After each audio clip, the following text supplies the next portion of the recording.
이시안의 읽은 척 책방. 안녕하세요. 성신여대 겸임교수이자 지식편의점 시안책방의 주인 이시안입니다. 제가 예전에 기획에 참여했던 프로그램 중에 문제적 남자라는 게 있었어요. 지금은 조금 성격이 달라졌는데 시즌 1 기획할 때만 해도요, 똑똑한 사람도 타고난다기보다는 만들어질 수 있다라는 것을 보여주자라고 해서 시작한 프로그램이었습니다. 창의적이고 똑똑한 사람들은 어떻게 다른 사람들과 다르게 생각하는지 그런 것들을 보여주려고 했거든요. 이 프로그램을 통해서 똑똑한 것이 학습될 수 있고 또 후천적으로 획득될 수 있다라는 메시지를 주려고 했던 거죠.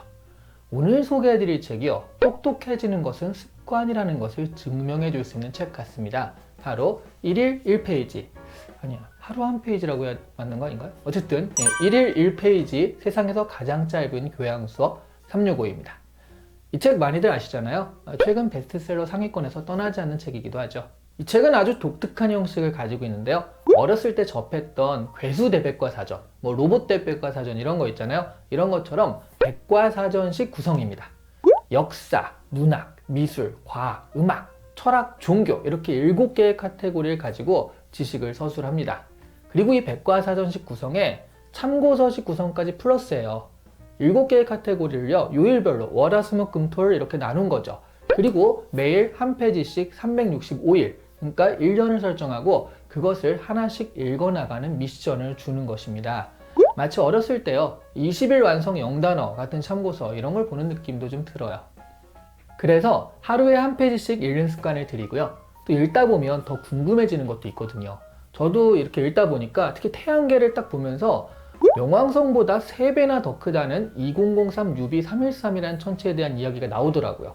저는 처음 들었거든요. 그래서 더 찾아보고 싶어져 가지고 인터넷을 뒤졌더니 위키백과에 이 천체를 불화의 여신, 그러니까 화합하지 않는 거죠, 불화의 여신의 이름을 따서 에리스라고 명명을 하고요, 실제로 태양계의 10번째 행성으로 인정해야 한다라는 주장도 한때 있었다는 것을 알게 되었습니다.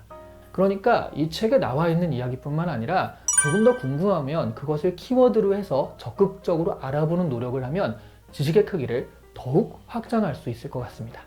이 책은 하루 한 페이지라는 마치 참고서 같은 특징이 너무 강렬하다 보니까요, 진짜 장점이 살짝 가려져 있는 느낌이 좀 있더라고요. 제가 보기에 이 책의 가장 훌륭한 장점은요, 각 상식을 알아듣기 쉽게 설명한 데 있습니다.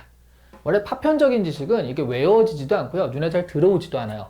지식에 인과가 있어야 하는데요, 이 책의 서술이 그런 방식인 거죠. A니까 B에서 그 결과 C가 되었다, 이런 식입니다. 예를 들어 첫 번째 지식인 알파벳을 그냥 소개하는 것이 아니라 스토리에 얹어서 소개하죠. 이집트 왕이 전쟁을 통해서 포로를 확보한 다음에 그 포로한테 명령을 내리려고 하는데 이집트 글자를 모르니까 곤란을 겪었대요. 그래서 이 노예들을 다루기 위해 이집트 상형 문자를 단순화하는 과정에서 개발된 것이 알파벳이라고 합니다. 그것이 로마 시대를 거치면서 지금의 알파벳이 된 건데요, 현대 영어의 알파벳 B 같은 경우는요, 집을 의미하는 글자였다고 하죠. 이런 식으로요, 스토리에 얹어서 설명을 하니까 머리에 쏙쏙 들어오더라고요. 그리고요, 개념에 대한 설명은 한 페이지만 읽어도 핵심을 잡을 수 있게 쉽게 설명이 되어 있습니다. 예를 들어 칸트의 정언 명령을 설명하면서요, 따뜻하게 입고 싶으면 코트를 입어라 라는 말과 살인하지 말라는 말을 비교 설명하죠. 앞의 것은 따뜻하게 입고 싶다면 이라고 해서 이프절이라고 하잖아요. 가정법이죠. 이것을 가언이라고 하는데요, 뒤의 것은 인간이라면 그런 가정법이나 조건이 필요 없는 그런 이야기죠. 살인하지 말라잖아요. 인간의 욕구에 상관없이 모두에게 적용되는 무조건적인 도덕법은 그래서 정언의 형태로 표현된다라고 합니다. 그냥 딱 정해져 있다는 거예요, 정언이요. 이런 식으로 쉽게 설명을 하니까 정언 명령이라는 말이 이해가 딱 되잖아요. 3분만 시간 내서 읽으면 쉽게 칸트의 핵심 개념을 이해할 수가 있습니다.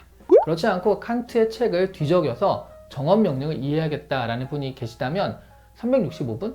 또 사람에 따라서는 365시간 정도는 시간을 내셔야 될지도 모르겠습니다. 그런데 이 책처럼 짧고 파편적인 서술은요, 장점과 단점을 동시에 가지고 있죠. 실제로 1일 1독 하실 분들에게는 아주 적절한 구성이 되겠지만요, 그렇지 않고 적어도 한 20-30분 정도 시간을 내서 몇 개씩의 키워드를 읽으시는 분들에게는 이 단절적인 구성이요, 좀 산만하게 느껴질 수도 있습니다. 그런 분들을 위해 읽는 방법 몇 가지를 알려드리면요, 우선 첫 번째는 분야별로 읽는 거예요. 역사만 찾아서 쭉 읽는다든가 문학만 찾아서 쭉 읽는다든가 하는 식으로요. 반드시는 아니지만 개별 분야에서는 거의 시기 순으로 이렇게 딱 이어져 있더라고요. 그래서 연대기적으로 읽을 수가 있습니다. 그러면 그 분야에 맥이 잡히게 되는 거거든요. 예를 들어 철학은요, 소크라테스, 플라톤, 아리스토텔레스 순으로 되어 있습니다. 그냥 차례대로죠. 또 하나의 방법은요, 역사, 철학, 종교 같은 분야는 서로 겹치는 것들이 있거든요. 그래서 한 20, 30개 이상의 키워드들을 한 번에 읽으시는 거예요. 그러면 이 키워드들이 좀 비슷한 시기로 가면서 여기 나왔던 것이 저쪽에 나와서 서로 이해를 돕는 역할을 하거든요. 그래서 조금 더 입체적으로 이해가 되기도 합니다. 가령 176일째 역사 카테고리의 프랑스 혁명, 그리고 181일째죠. 철학 카테고리의 사회계약, 그리고 182일째 종교 카테고리의 종교계약은요. 시기는 조금 뒤엉켜 있을지 몰라도요. 사실 유기적으로 연결되는 사건들이잖아요. 하지만 역시 순서대로 다양한 개념들을 만나가며 상식의 폭을 넓혀가는 것도 나쁘지 않습니다. 하루에 하나씩 365일 가는 것도 좋지만요. 하루에 7편씩 52일을 한다든가 해서 자신만의 호흡과 속도로 읽어나가는 것도 좋겠습니다. 분명한 것은 꾸준히 읽는 습관을 들이면 결국 독서 자체의 습관이 들어서 이 책뿐만 아니라 보다 다양한 독서를 할 기반을 마련하실 수 있으실 거라는 거죠. 책 하나 읽는다고 당장에 눈에 띄게 확 똑똑해지게 하겠습니까마는 이 책은요, 책 읽는 습관을 들이기에 좋게 설계된 책 같습니다. 다 읽었을 때 보람도 확실하게 주고요. 오늘 이 시간에 읽은 척 책방은 1일 1페이지. 근데 아직도 헷갈리네요. 하루 한 페이지인가? 하루 한 페이지, 세상에서 가장 짧은 교양 수업이었습니다. 좋아요와 구독은 1뷰 1클릭이라는 것 잊지 마시고요. 그대로 꾹 눌러주시길 바랍니다. 감사합니다.